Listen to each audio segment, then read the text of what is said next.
Mr. Jordan, thank you for joining me. Good to be with you, Manu. Appreciate it. So it's clear that the Trump team is looking at other agencies to try to shutter. The Consumer Financial Protection Bureau, there's talk about the Department of Education, there's also FEMA as well as part of it. You know, these are agencies that have, money has been appropriated by Congress, they've been established by law. Are you okay with them trying to essentially shutter these agencies without congressional consent? I mean, the conservatives long said we need to get rid of the Department of Education. We have real concerns with all the waste, fraud, and abuse that Elon Musk and his team are identifying. It's interesting, no one wants to defend the waste, fraud, and abuse, so they attack the guy who's exposing all the waste, fraud, and ridiculous things we're spending money on. And remember, the Constitution is clear. Article 2, Section 1, very first sentence says, the executive power shall be vested in a president of the United States of America. First sentence in the section about the executive. But you have a power of the purse constitution. We do, but it's the president. It's not a bureaucrat at USAID. It's not some staff person or some employee at the Department of Education. It's the president of the United States.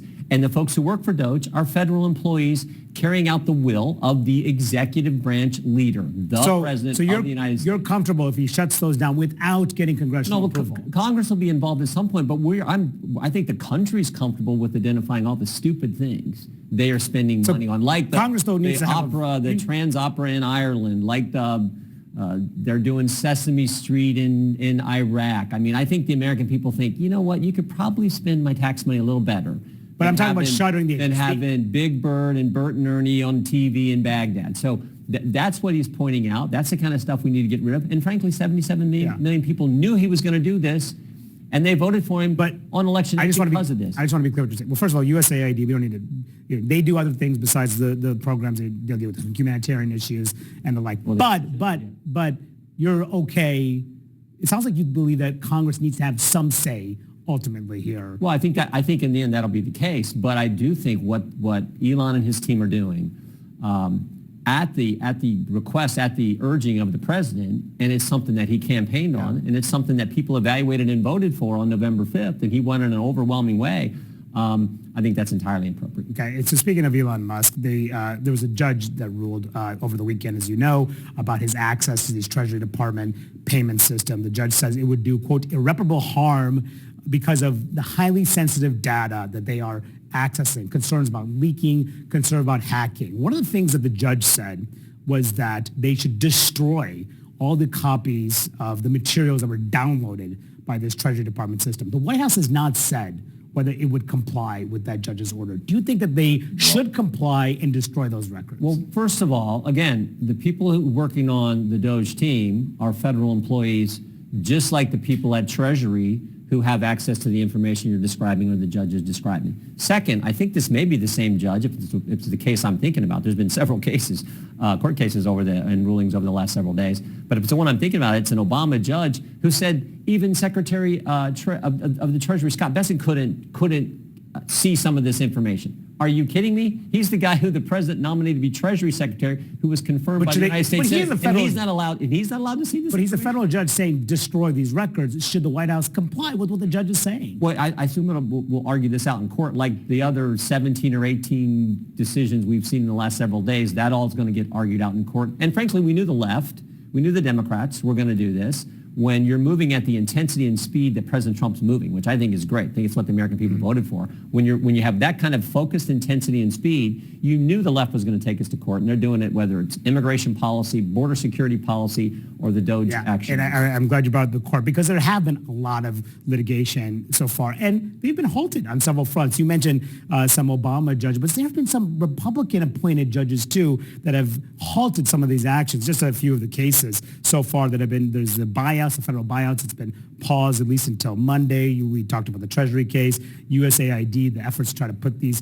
workers on leave has been blocked temporarily at least. And then there's also the issue about birthright citizenship from a Reagan-appointed judge who said this in his ruling to block this from going forward. He said, it has become ever more apparent that our president, the rule of law, is but an impediment to his policy goals. The rule of law is, according to him, something to navigate around or simply ignore, whether that be for political or personal gain. So I guess my question to you, Congressman, is that this is a clear sign that judges believe the president is going too far. It's one judge, But there are several judges. On that particular issue, I would just point to common sense. Do we really think that someone who illegally enters the country one day, the very next day they have a child here, and then the third day, let's say they go back to their native country? But I guess I'm talking. Do we really believe common sense says that kid is now a citizen, that youngster is now a citizen of the United States? I'm just talking about child. I don't think so. I'm talking about the pattern. I'm talking about there's a pattern where judges are saying they're going too far on these issues. It's a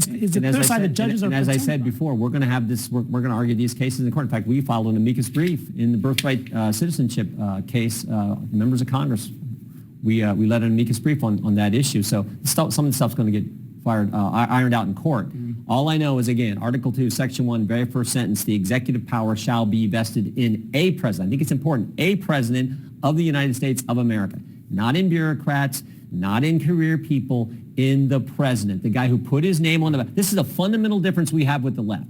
The left thinks, oh, it's the career experts who make the decisions. That's not how our country works. It's the guy who puts his name on the ballot, gets elected by we the people. He gets to make the decisions, or she gets to make the decision. That's how we don't want the Faucis of the world and all the people in the bureaucracy making the decisions. We want the guy who puts their name on the ballot and gets elected by the American people. But you guys are elected too, of course, co-equal branch of government. Yeah, and I said we're going to be involved, certainly. Okay. And I want to ask you about just Elon Musk's role in this, because he clearly has an enormous amount of business before the government, billions of dollars in contracts and the like. This is what Senator Kevin Cramer, fellow Republican, told me about how they should look after what Elon Musk is doing. I do think we have to, there have to be guardrails, obviously, on what information he accesses, but more importantly, what he does with it. As a major defense contractor, as a major government contractor, there have to be some guardrails. So he says, Congressman, that there must be some guardrails on Elon Musk. Do you agree? Should there be at least some guardrails, given that there could be a conflict here? Well, I think the guardrails are you all in the press who are talking about every day. I mean, that's. Well, we don't know he hasn't disclosed anything publicly or his financial assets. All I know is he's an employee, a special employee of the President of the United States, a guy who was elected, as I said. I think the American people appreciate the effort and the work that he's doing. The fact that he's exposed the ridiculous things that our money is being spent on, I think the American people said, yeah, we sort of always had this suspicion, and now we're seeing the evidence. God bless him for bringing that. You guys have... and frankly, more importantly, God bless him for the work he did in exposing what other journalists, not Republicans, other journalists have called the censorship industrial complex, where big government was pressuring big tech to censor Americans, largely conservative. He led the charge with the Twitter files in helping us expose the ridiculous attack on the First Amendment and free speech. And you guys should have been helping us with that. But said you're attacking Elon. But wait, no. I'm just wondering, you have oversight responsibility. You're chairman of a very powerful committee. Should you provide some oversight into what Elon Musk is doing here as well? We provided all kinds of oversight into the attacks on free speech and First Amendment liberties. We're going to continue. In fact, we got a hearing on Wednesday. We're going to bring in Mr. Taibbi. But you're not on Elon Musk. Not on Elon. I think the country appreciates what Elon Musk is doing. Our government's taking my tax money and spending it on a trans opera comic in Ireland? No, thank you. Glad you pointed that out, Mr. Musk. Stop that. Spend our money on something that's effective. And maybe it'd be better if we got rid of the Department of Education and actually had money going to local schools. At least the teacher in the classroom knows the child's name. Some bureaucrat working remote at the Department of Education here in Washington is really helping kids learn? I don't think so. Okay. Well, that's going to be a debate, of course. And it sounds like maybe a debate in Congress. We'll see what Trump decides to do on the executive level. Congressman Jordan, thank you for coming in, sharing your perspective. I appreciate it.